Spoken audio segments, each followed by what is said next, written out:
Bienvenidos al podcast de la frontera. Mi nombre es Alex D y hoy estamos con un juarense por el mundo, un tocayo, Alex también, por acá en el podcast. ¿Cómo estás? Muy bien, muchas gracias por la invitación, tocayazo. No, pues gracias a ti por aceptar la invitación. Por ahí estuve viendo que andabas con uno de los grandes y polémicos youtubers de Facebook, de YouTube, que es Diego. Sí, Diego Saúl Reina, digamos lo que de los más controversiales Sí. que hay en la actualidad aquí en el país. ¿Por qué? Porque habla de temas que mucha gente no se atreve a decir en voz alta. Claro. Eso es lo interesante del contenido que hace Diego, y de hecho ahora en los días que anduvimos aquí en la frontera dando el recorrido, pues pude conocerlo un poco más como persona, y te puedo decir que ahora ya somos un poco más como amigos, ¿no? Porque Claro. hemos continuado esta comunicación. Ahorita él anda, creo, en Cuauhtémoc, porque ya está por regresar a Canadá. Sí. Pero estamos en una constante comunicación para estarle dando recomendaciones de lugares, tanto en Chihuahua capital como el queso menonita de allá de Cuauhtémoc. Órale, qué interesante. Sí, de hecho, fíjate que lo sigo desde hace mucho. Y sí, siempre me ha gustado su contenido. Digo, controversial precisamente por la Muy parte de que toca temas muy interesantes, como lo fue la casa de Juan Gabriel. Vamos a hablar un poquito de eso. Y ahorita pasamos también al punto pues de todos estos temas que turísticos podemos llamar, que me imagino que es lo que haces aquí dentro de Ciudad Juárez. Sí, sí, sí. De hecho, mi canal se basa mucho en los lugares turísticos e históricos que tenemos acá en la frontera, en el estado de Chihuahua sobre todo, y hago viajes también, pero me gusta mucho, o digamos que centralizo mucho mi contenido aquí en la frontera. ¿Por qué? Porque hay muy poca gente que difunde, sin ser un medio de comunicación. Claro. Hay poca gente que difunde la frontera, la historia, las leyendas y todas las cosas que como juarenses nos deberían de interesar un poco más, que vengan gente de fuera también a conocerlas. Eso es otra cosa que nos debería interesar mucho. Claro. Sabes de que sí siento que el turismo aquí en Ciudad Juárez, bueno, hace como, ¿qué te diré? 7 años traía un documental que precisamente hablaba no nada más de Juárez ni de México, sino que de un recorrido que por ahí hicimos.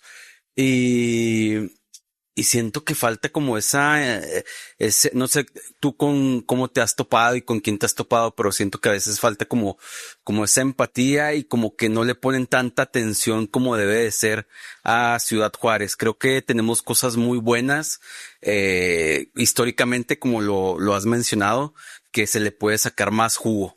Sí, de hecho, precisamente hoy estoy dando un recorrido turístico acá en la ciudad con un par de amigos de Casas Grandes, Ajá. de Expediciones Paquimé, y se llama Demasiado Mexicano el otro amigo.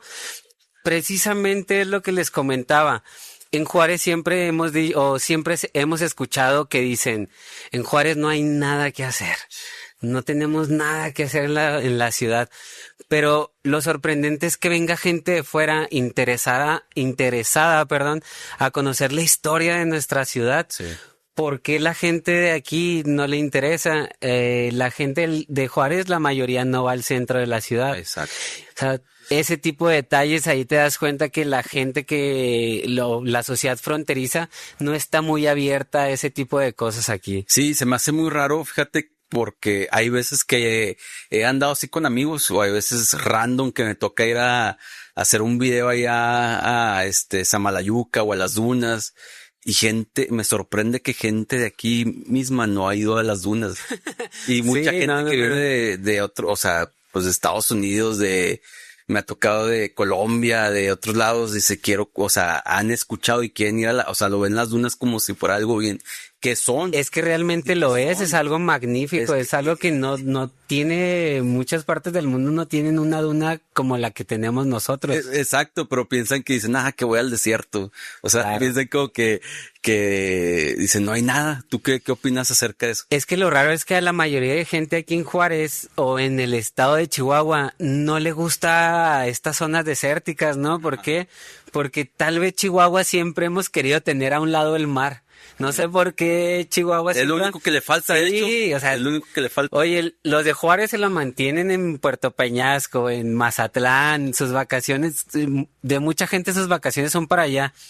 Nos falta el mar porque la arena ya la tenemos. Claro. Sí, no, y aparte Chihuahua es inmenso, o sea, tenemos, aparte de lo que ya mencionamos de grande historia, o sea, tenemos bosque, vegetación, o sea, la sierra de Chihuahua es inmensa, o sea, Cuauhtémoc, la zona de Casas Grandes también. Casas Grandes, o sea, hay mucho turismo en Chihuahua, los pueblos mágicos que tenemos, Krill. Sí, claro. De hecho, aquí cerca, no nos vayamos tan lejos, 35, 37 minutos de Ciudad Juárez, está la zona de Samalayuca. En la zona de Samalayuca, pues, además de las dunas de Samalayuca, donde puedes hacer sandboard, exacto, puedes ir a conocer los petrograbados de Samalayuca, que son estas piedras que tienen grabados en las piedras precisamente que datan de 2500 años aproximadamente de la cultura mogollón. Órale. Mucha gente ni siquiera conoce lo que es la cultura mogollón. Entonces, lamentablemente, primero nos vamos fuera del estado y luego ya empezamos a conocer aquí nuestro propio estado. Exacto. Yo mismo, la verdad, la sierra, la parte esta de Krill, las barrancas y todo, la conocí hasta los 30 años. Entonces, hablo por mi propia experiencia y es que no es posible que primero salgamos incluso del país. Exacto. Que conocer nuestro propio estado, ¿no? Que está tan diverso, tan variado y que yo creo que ni en un mes yo no lo recorrí completo.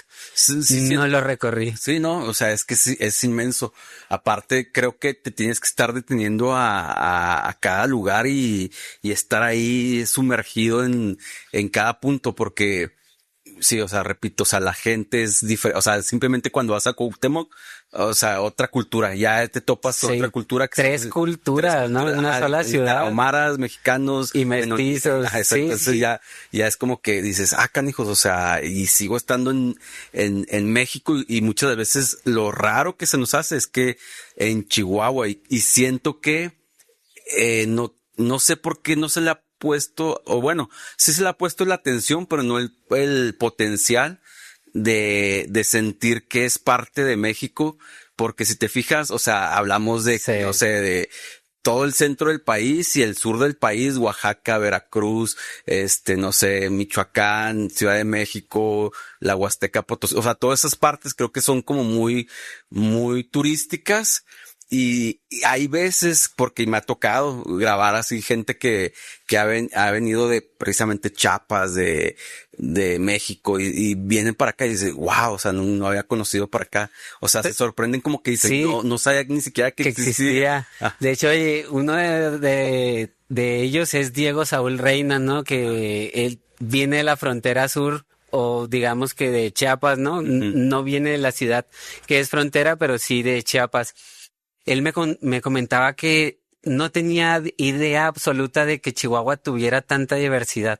O sea, estaba completamente sorprendido de todo lo que le estaba platicando y le digo, él tenía como 2 semanas o 1 semana y media para estar aquí en Chihuahua y le digo, no vas a alcanzar a conocer más que 2 o 3 ciudades a lo mucho, porque aparte de que ahorita estamos en Juárez y para salir de Juárez, pues mínimo 3 horas, ¿no? Sí. Te comento, en un mes yo ni siquiera pude terminar el estado de Chihuahua.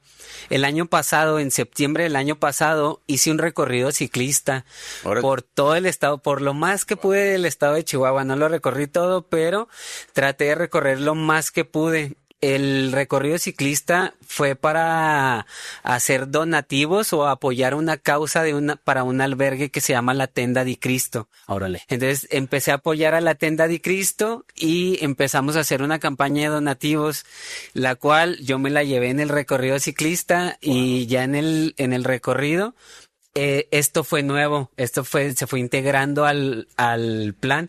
Pero estuve llegando a secundarias, a preparatorias, a hacer pláticas de prevención de VIH también. Okay. Entonces el viaje se empezó a transformar de una manera muy positiva y digamos que terminé hasta en Chihuahua dando conferencias de prensa sobre el tema de VIH. Yo como profesión, yo soy laboratorista clínico, entonces... Okay. En mi trabajo hacemos pruebas de VIH todos los días y hemos podido ver que Chihuahua y Ciudad Juárez tiene una alza de casos positivos de VIH muy grande y de ahí nace la idea de hacer este recorrido ciclista y de apoyar a este centro. Órale. Te comento, me aventé todo un mes en bicicleta por el estado y no alcancé a recorrer, no alcancé a llegar a Parral y a estas zonas que ya están más pegadas a Jiménez y todo, pero llegué hasta la Sierra, Casas Grandes, San Buenaventura, Namiquipa, Chihuahua, Delicias, Saucillo, Cuauhtémoc, San Buenaventura. La verdad es que el recorrido fue muy, muy bueno. Me aventé yo creo que unos más de 1,600 kilómetros. Wow. Para que veas la cantidad de kilómetros que tiene el estado de Chihuahua. De hecho, si tú te vas en línea recta hasta Ciudad de México, son 2,000 kilómetros. Okay. El recorrido que yo me aventé sin ser todo el estado de Chihuahua fueron 1,650 kilómetros. O sea, wow. Casi hubiera llegado hasta Ciudad de México con ese recorrido. Wow. Y bueno, una pregunta, ¿cómo surgió la idea? Ahora sí que, o el sueño, podríamos decir, de empezar a crear este tipo de contenido. Yo digo que todo sale precisamente de la pandemia. En ese momento en el que todo el mundo teníamos que estar en calma, resguardados, quietos, sin movernos. Yo no podía hacer eso.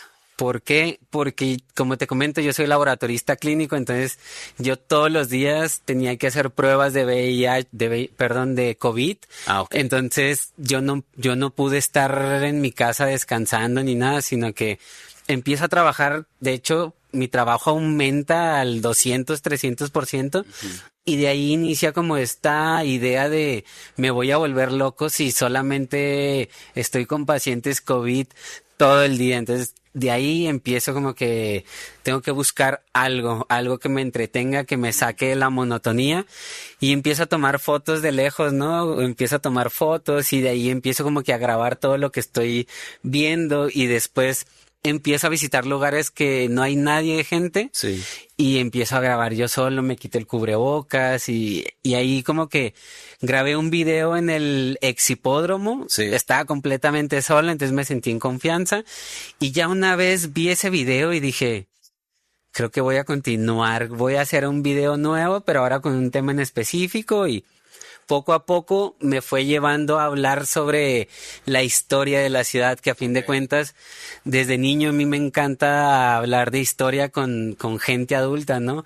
De hecho, ahorita obviamente tengo amigos de mi edad, pero también tengo muchos otros amigos de 60 años, de 70 años. Okay. ¿Por qué? Porque me gusta mucho hablar de lo que yo desconozco y que alguien te puede contar como si fuera una plática común, como una persona de 70 años, ¿no? Órale, qué interesante. Yo creo que ahí en la pandemia fue donde muchos empezaron a sacar esa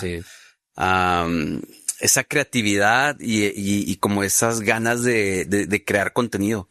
De hecho, en ese tiempo era como cuando estábamos iniciando un poco también el proyecto lamentablemente por lo que dices, ¿no? Que no podíamos estar en contacto y todo, pues por ahí se nos fue una buena...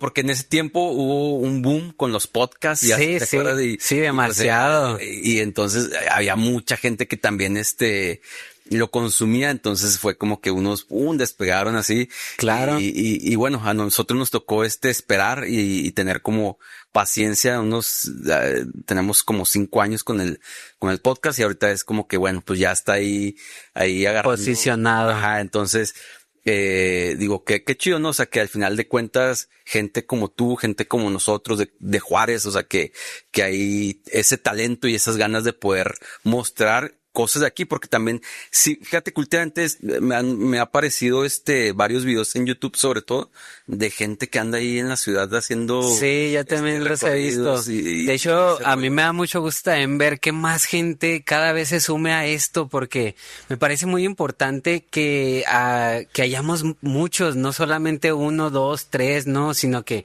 haya uno allá para Napra, ¿no? Otro para el rumbo Las Torres, otro para, digamos, por el aeropuerto, y que todos tuviéramos una comunicación, incluso hasta para ayudarnos entre nosotros. Claro. A fin de cuentas, esto y todo esto es en pro siempre de la ciudad, para que más gente venga y visite Juárez. ¿Y qué es lo que más te gusta de Juárez? O sea, que hablando turísticamente, y ya sabemos que es la gente. Sí, no, de hecho, mira, 3 cosas infaltables de Juárez sin ser mis favoritas, pero que ¿Qué es lo que están de sí o sí, ¿no? ¿Qué es lo que tú le dices a la gente cuando vas y, por ejemplo, a tus amigos que vienen y visitan, y esto es lo que... A donde lo que es imperdible, obviamente, es que tienen que comerse un burrito. Ajá, ¿de dónde? Pero yo siempre los llevo al centro. Los llevo a Burritos del Centenario, Okay. Burritos El Compa, y antes cuando estaba Tintán, Sí. a veces también iba a Tintán. Pero siempre trato de ir a esas, no porque me paguen, no porque me los dejen gratis, Sí. sino que siento yo que, para empezar, Burritos El Centenario es una de las 3 o una de las 5 burrerías más antiguas de toda la ciudad. Okay. Entonces, desde ahí digo, si vamos a comer un burrito, vamos a comer un burrito con historia. Sí. ¿Por qué con historia? Pues porque es un burrito, es una burrería de las primeras que se atrevió con este negocio y que hasta la fecha siguen ahí todavía vigentes, ¿no? Entonces por eso me gusta como que darles ese reconocimiento, ¿no? Me gusta mucho eso, que tomen también manzana de California. Okay. Eso me parece imperdible, también ese sabor es único para mí. Creo, no es por ser presumido, pero para mí es el refresco más rico y delicioso del mundo mundial, la neta. Es el más rico.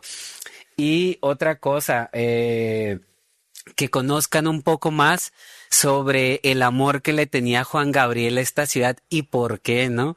¿Por qué quería Juan Gabriel tanto esta ciudad? Por la gente, por cómo lo trataba la gente, por lo que lo hacían sentir. Por eso cada vez que él tenía, digamos, tiempo en su vida, venía a Ciudad Juárez y se estaba un par de noches aquí. Hace poco estuvimos en casa de Juan Gabriel platicando con el vigilante de la casa, y nos platicaba que cuando él estaba trabajando y activo, cuando Juan Gabriel estaba todavía aquí, le tocó que el mismo Juan Gabriel saliera a las 2, 3, 4 de la mañana en su carro, manejando él como un simple mortal para conducir hacia los Estados Unidos. Órale. Cosa que nadie imaginaría que un Juan Gabriel hiciera, ¿no? Que agarrara un carro él solo y hiciera una filita de puente y cruzara el puente, ¿no? O sea, son cosas que no imaginamos, o que se saliera a caminar a las 3 de la mañana a dar la vuelta a la casa sin tener miedo, como la mayoría de gente tendría miedo de caminar en el centro de Juárez. Sí, órale. O sea, el mismo Juan Gabriel lo hacía. Qué interesante. Y volviendo al punto precisamente de ahorita al inicio, de que estábamos comentando ahí sobre la polémica de la casa de Juan Gabriel, Sí. con Saúl, se me hizo muy interesante y estuve ahí leyendo algunos comentarios y y ya pues indagando un poco, o sea, tiene sus pros y sus contras, y tiene, o sea, el hecho de cobrar lo que cobran, porque sí siento que no es económico para una persona o más bien una familia promedio, digamos, no sé, simplemente no, o sea, dos hijos, mamá y papá, o sea, imagínate, o sea, bueno, me imagino, o sea, yo nada más una vez he entrado por cuestiones de trabajo, Okay. por ir a grabar ahí unas cosas.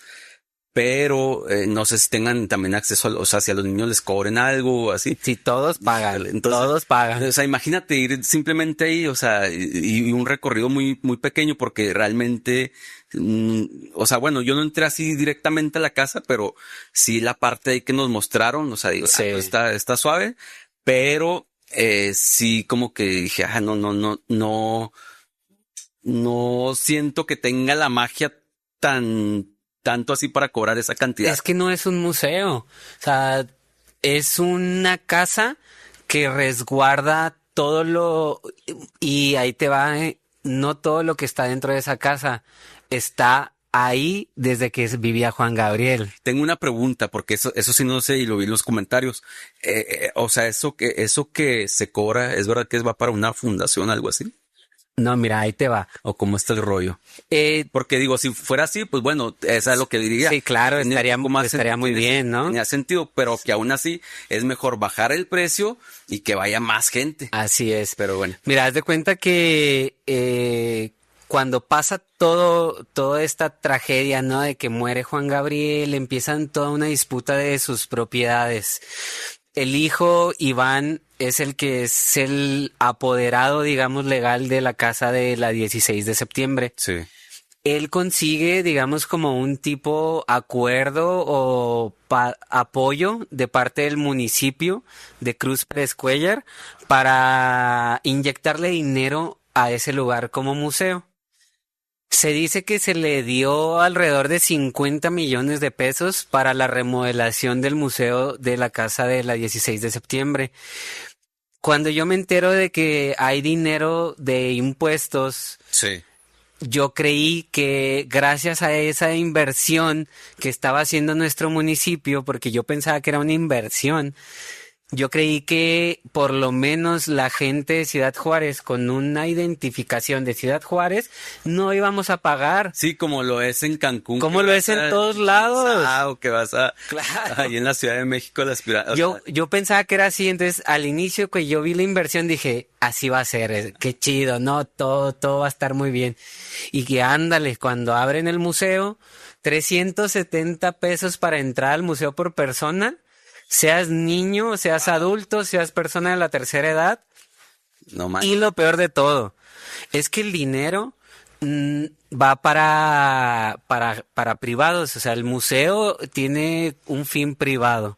Entonces, todo el dinero recaudado de las entradas al museo de Juan Gabriel de la avenida 16 de septiembre es para alguien en específico, pero ese museo se hizo con dinero de impuestos del municipio de Ciudad Juárez. Wow. Así.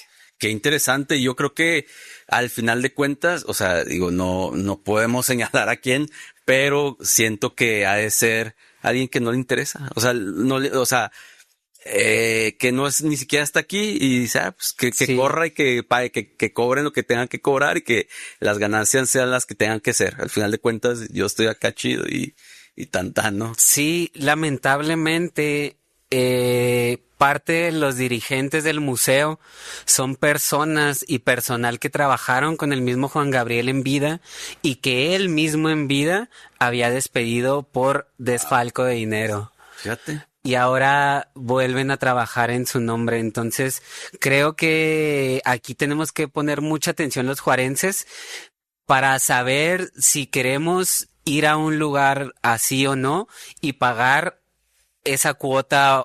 Bueno, no es una cuota, es un cobro para entrar a un lugar que... Perdón que te interrumpa. Sí, dime. Se me hizo interesante lo que dijo Saúl, que decía abajo, donativo.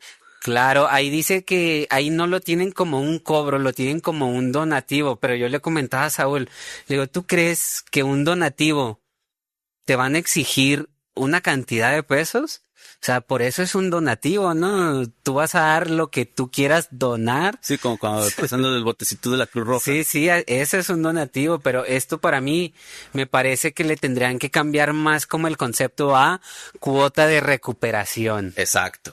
No donativo, porque eso no es un donativo, es una cuota de recuperación. Claro. Y sabes de que se me hizo muy hermético, inclusive, fíjate, yo iba por parte de gobierno y se me hizo muy hermético inclusive cuando quería grabar. fue así como que todo, así como que no puede grabar aquí, y nada más aquí sí, Sí. y así como que, o sea, Como turista tampoco podemos hacerlo. De hecho, está prohibido grabar. No está prohibido sacar fotografías, ajá, pero exacto. sí, un video sí. Un video de 3 segundos también está prohibido. Sí. Oye, Alex, y ya para ir aterrizando el podcast, ahí te van. Tú que andas en todo este rollo de Juárez y conociendo historia y cosas así, ¿cuáles son bueno, ya sabemos que la del burrito, Sí. o sea, es sí o sí de aquí de Sí, Juárez, infaltable. y que inclusive está la leyenda, ¿no? De que no sé, hay veces que unas personas cuentan una cosa, otras Una historia u otra. entonces, pero al final de cuentas creo que por mucho tiempo se ha mantenido que ha sido aquí de Ciudad Juárez. ¿Qué otras cosas son de aquí de Ciudad Juárez que hayan nacido aquí? Ok. Y por ejemplo, también han venido muchos artistas, a lo mejor la gente no lo sabe, pero a lo mejor tú nos puedes también colaborar Sí. con estos datos. Mira, se ha comentado mucho desde 1940, ¿no? Que el Kentucky, el bar que está en la Avenida Juárez, que es el que se jacta de haber inventado la margarita. Pero eso es falso. No es falso que se inventó en Ciudad Juárez porque hay un bar en Tijuana que se lo está peleando. No lo y quería decir. No, es cierto, se inventó aquí en Ciudad Juárez, señores y señoras. Ajá, no lo quería decir. Sí, pero sí. Hay una disputa ahí, pero es aquí. Lo que sí hay que contar es cómo fue la realidad de las cosas, ¿no? Sí. Enseguida de donde está el Kentucky había un callejón, había otra cantina, pues sí, era una cantina, se llamaba Tommy's Place. Ok. Ahí no te voy a hablar de nombres porque la verdad no lo recuerdo así exactamente, Sí. pero ahí en el Tommy's Place trabajaba un cantinero que él fue el que inventó la margarita.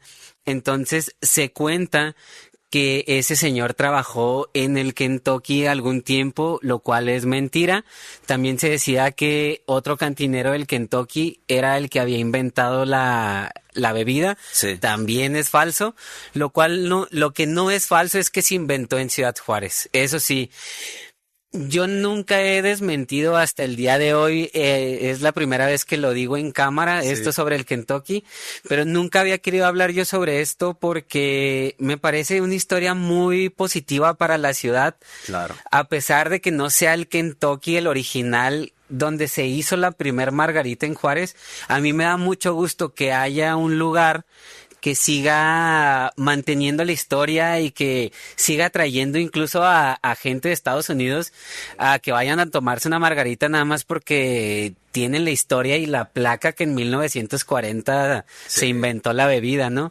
Yo nunca los he desmentido ni voy a estar en contra nunca de su historia porque me gusta mucho alguien que cuide y que proteja algo así. O sea, me gusta mucho que tengamos leyendas, que Sí. tengamos cosas que contarle a la gente. Entonces, por eso me parece muy importante que en lugar de desmentir una historia, pues a lo mejor nada más la contemos como es y siempre dándole el mérito al Kentucky que fueron quienes rescataron esta leyenda, ¿no? Sí, sí. No, y hay muchas más cosas, no sé, El whisky. los chuchos. ¿Conoces el Straight American Juárez Whisky? Bueno, sí sé cuál es. No he entrado, pero sí sé cuál es. Ahí yo he tenido puedo decir la dicha de entrar a la ex fábrica de whisky donde se fabricaba el único o una de las 2 botellas de whisky que se fabricaban aquí en Juárez. Una de las leyendas urbanas de aquí de la frontera más famosas es de que Al Capone visitó Ciudad Juárez. Wow. Se decía que había asistido al Kentucky. Hay toda una leyenda, ¿no? De que llegó un Cadillac enfrente del Kentucky, del nuevo Tivoli. Se bajaron hombres en gabardina. No la cuento completa porque la verdad ni siquiera yo la creo, ¿verdad? Ah. Entonces, no me parece como Leyenda urbana. una leyenda urbana, ¿no? Así una crónica que alguien hizo Sí, ándale. y la hicieron leyenda. Ajá. Lo que sí puedo apuntar un poquito más a que tal vez pueda ser real. No hay ningún papel que nos pueda asegurarlo. Es de que Al Capone pudo traficar alcohol hacia los Estados Unidos desde esta frontera. La ley Volstead, que es la época de la prohibición del alcohol en Estados Unidos, inicia en 1921. Para esa época ya había, no, 1920, perdón. Para 1921 ya había planes de traerse la fábrica de whisky de Kentucky, Estados Unidos, para acá, para Ciudad Juárez. Órale. Porque aquí en Juárez reuníamos las condiciones climatológicas, de temperatura, de suelo, de todo, digamos que muy parecidas a Kentucky. Okay. Entonces, para no variarle en el sabor, se la trajeron a un lugar similar y ese lugar fue Ciudad Juárez. Entonces, cuando empieza a haber aquí alcohol, licor, la gente en Estados Unidos viene a las fronteras de México a beber como desesperados, imagínate. Como hoy en día, que suele pasar también. No muy lejano a la realidad de ahora, exacto, la verdad. Entonces, lo único es que ahora lo pueden hacer en los dos países. Pero entonces venía mucha gente y entre esa gente americana, estadounidense, se cuenta que vino Al Capone. Y no sé si tú sepas, pero aquí en la zona centro de Ciudad Juárez hay una red de túneles que conectan muchos edificios hacia el Paso, Texas. De hecho, ahorita acabamos de estar en la antigua presidencia municipal. Y ahí conectaba un túnel. De hecho, si ustedes entran al patio de la expresidencia, van a ver el patio un poco como en caída. Ajá. Y eso es porque no tiene suelo, o sea, tiene una parte hueca en la parte donde está el jardín. Entonces, empezamos a trazar, un par de amigos historiadores y yo hace tiempo empezamos a trazar las líneas de los mapas, de los túneles, perdón. Sí. Y ese túnel que va de la expresidencia lo conecta hacia el cabaret La Fiesta. Okay. Y ese te lleva hasta los Estados Unidos. Fíjate. Entonces, se cuenta que por medio de los túneles Al Capone traficó mucho licor hacia los Estados Unidos. Sí. Te digo, esto siendo nada más también una leyenda urbana de acá de la ciudad. Qué interesante, la verdad es que está muy sabrosa la plática, se nos está acabando ya el tiempo por ahí, pero algo que quieras agregar. En lo personal me encanta viajar, me encanta conocer lugares, gente. No me he adentrado mucho en Ciudad Juárez, he hecho muy pocos videos de aquí, pero fíjate que interesante que los que he hecho, o sea, han despuntado, o sea, sí han tenido su buen rating. Sí, es que vistas. Siento como que la gente en Juárez estábamos como ávidas de tener esto, de tener como a la mano los lugares turísticos, los lugares emblemáticos, los lugares históricos de la ciudad. Porque esperarnos a que un medio de comunicación hiciera su trabajo, que muchas veces pues no se hacía, ¿no? Sí. Entonces de ahí nace todo esto. Yo creo que la necesidad de estarlo viendo plasmado y que mucha gente sepa que en Juárez hay muchas cosas que hacer y no quedarnos con esa tonta idea que teníamos de antes de que en Juárez no hay nada por hacer. Exacto. Así pues es. Ahí está, mi Alex. Muchas gracias por habernos visitado. ¿Algo más? ¿Tus redes sociales? Sí. Mis redes sociales me pueden encontrar en todas las redes sociales como Un Juarense por el Mundo. Actualmente estoy subiendo unos videos en YouTube sobre mi viaje que tuve en bicicleta. Órale. Entonces esos videos se los recomiendo mucho. Esa serie, la verdad que me costó tiempo, esfuerzo, permiso en el trabajo, mucho sudor, muchos kilómetros recorridos, cansancio, pero fue, digamos que el viaje de mi vida hasta este momento y el cual lo quisiera repetir, ¿no? Es algo que les recomiendo mucho a la mayoría de la gente que se den el tiempo de conocer nuestro bello estado, porque se los aseguro van a tardar mínimo más de un mes. Claro. Mínimo. Pues ahí está, mi Alex. Muchas gracias. Ahí vamos a estar promocionando tu canal. Muchas gracias. Te voy a seguir, me voy a suscribir ahí para estar en comunicación. Excelente. Y pues si se dan las cosas, yo siempre he tenido las ganas de viajar en bicicleta y sería bueno. Vámonos, carnal. Vámonos de perdida.